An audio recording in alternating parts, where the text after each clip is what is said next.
লোকে বলে কপাল যদি মন্দ হয় দুব্বা খেতেও বাঘের ভয়। আমার কপাল ঠিক তেমনই। গ্রাম ছেড়ে শহরে এসেছিলাম নামি বিশ্ববিদ্যালয়ে পড়ার আশায়, কিন্তু বিধিবাম যেটুকু সম্বল সঙ্গে করে এনেছিলাম সেই বটুয়াখানায় কাল চুরি হয়ে গেল।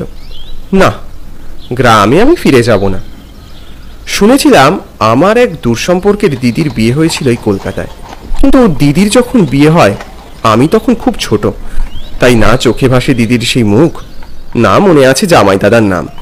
এখন এই কলকাতার ভিড়ে আমার সেই নদিদির বাড়ি খোঁজাই দেয়, তাই আসার শেষ বাতিটুকু নিভিয়ে এগিয়ে চললুম। পথে চোখে পড়ল বিশাল এক প্রাসাদ প্রমাণ বাড়ি। বাড়িটার দিকে তাকিয়ে ফিরে আসতে গিয়েও থমকে দাঁড়ালাম। বড় বাড়ির হরেক রকম কাজ, একটা না একটা কাজ ঠিক জুটেই যাবে, একবার গিয়েই দেখি। রোকে রোকে, अंदर कहाँ घुसे जा रहे हैं? এক উর্দিধারী দারোয়ান আটকে দিল সদরের সামনে। এই লড়কা, কোথায় যাবে?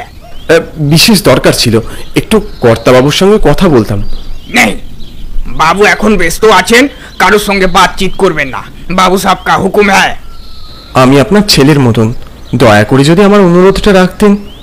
এরপর দারোয়ান কি ভাবলেন, তারপর বললেন, তুমি আমায় মারবে দেখছি।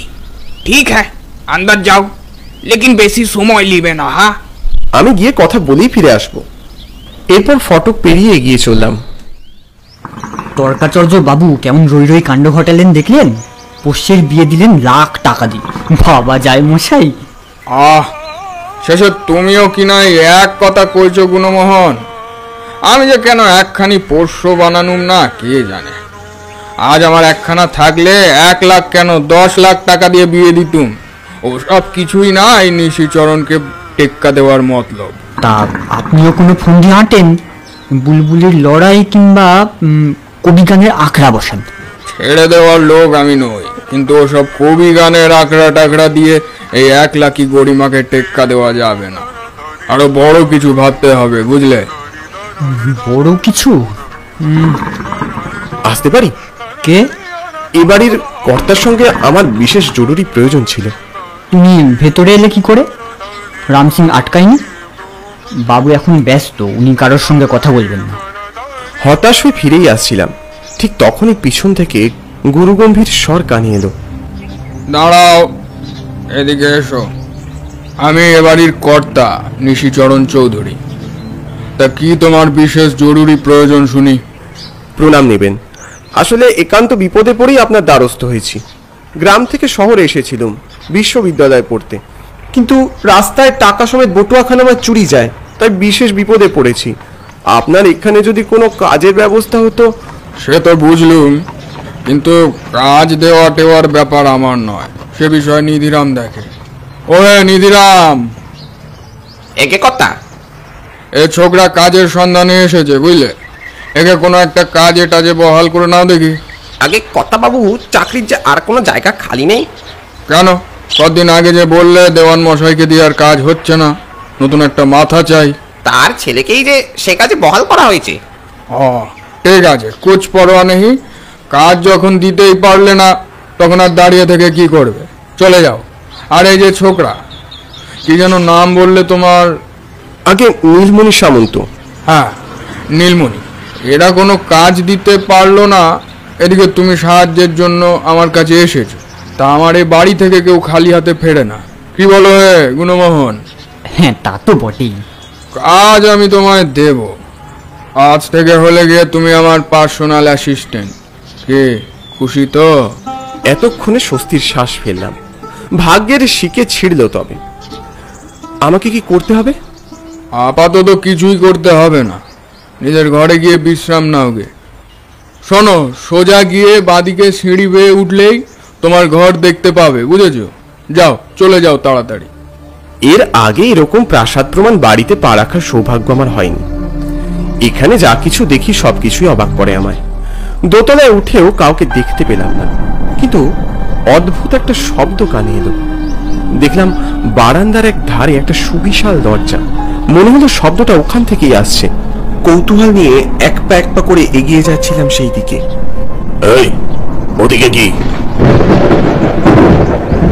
আমি অবাক হয়ে দেখলাম দরজার সামনে একটা মধ্যবয়স্ক লোক এসে দাঁড়িয়েছে। আসলে নিশ্চরণ বাবু আমাকে দোতলার একটা ঘরের কথা বললেন। আমি খুঁজে না পেয়ে ভুল করে হয়তো আমায় ক্ষমা করবেন। আপনি ভুল জায়গায় এসছেন। ওই যে বারান্দায় ওদিকে যে ঘরগুলো দেখছেন, ওদিকে সোজা চলে যান। দুপুরে কখন চোখ লেগে এসেছিল বুঝতে পারিনি। ঘুম যখন ভাঙলো তখন অন্ধকার ঘনিয়েছে। দরজায় কড়া নাড়ার শব্দ আমার ঘুমটা ভাঙিয়ে দিল। দরজা খুলতেই দুপুরের সেই পরিচারককে দেখতে পেলাম। বাবু আপনাকে ডেকেছেন, উনি মজলিসে বেরোচ্ছেন, সঙ্গে আপনাকে নিয়ে যাবেন। মজলিস? হ্যাঁ, উনি প্রতি রাতে মজলিসে যান। এতক্ষণে খেয়াল পড়লো একটা গান গ্রামাফোন থেকে ভেসে আসছিল। নিশিচরণ চৌধুরী যে সঙ্গীত প্রিয় সেটা বোঝার অপেক্ষা রাখে না। তখন সন্ধে নেমেছে সবে। গাড়ি এসে থামলেও বাগানে ঘেরা বাড়ির সামনে। ছিমছাম সুন্দর এক বাড়ি। ভিতর থেকে মৃদু গানের শব্দ আর সুরের মূর্ছনা ভেসে আসছে। আরে ভায়া, এসো এসো, এই তবে তোমার সময় হলো। দেখো দেখো কাকে আনিয়েছি আজ। সে তো বাইরে থেকেই দিব্যি মালুম হচ্ছে। মজলিস জমে উঠেছে একেবারে। হ্যাঁ, সে বাড়ির সুসজ্জিত অন্দরমহলে সুদৃশ্য গালিচায় মোড়া মেঝেতে মধ্যবর্তিনী হয়েছিলেন এক নর্তকী।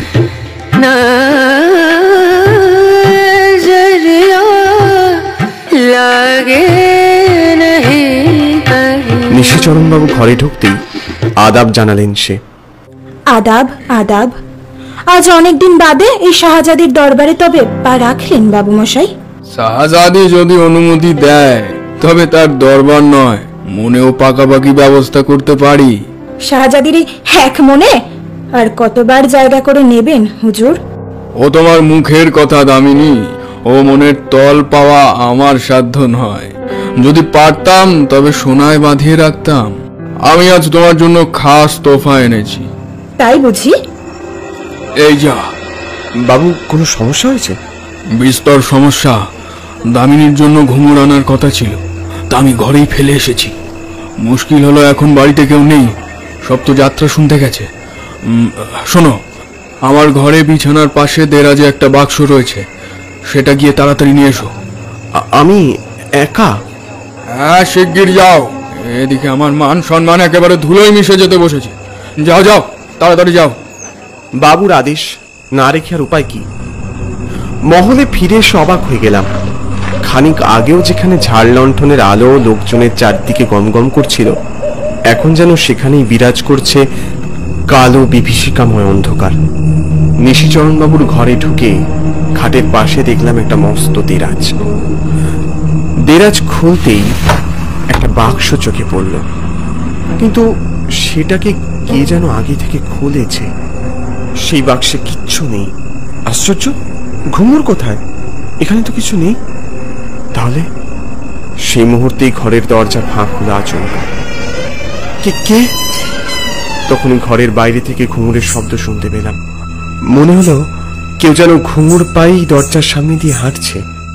আমিও সেই শব্দ অনুসরণ করে গিয়ে দাঁড়ালাম বারান্দার এক প্রান্তে, সেই নিষিদ্ধ দরজার সামনে। একটু ঠেলা দিতেই দরজার দুপ্রান্ত খুলে আমার সামনে যেন এক নতুন দিগন্ত উন্মোচিত করল। এই যে আমার চোখের সামনে এক সুবিস্তৃত ছাদ বাগান, নানা রকমের রাত জাগা ফুলের সুবাসে ম ম করছে চারদিক।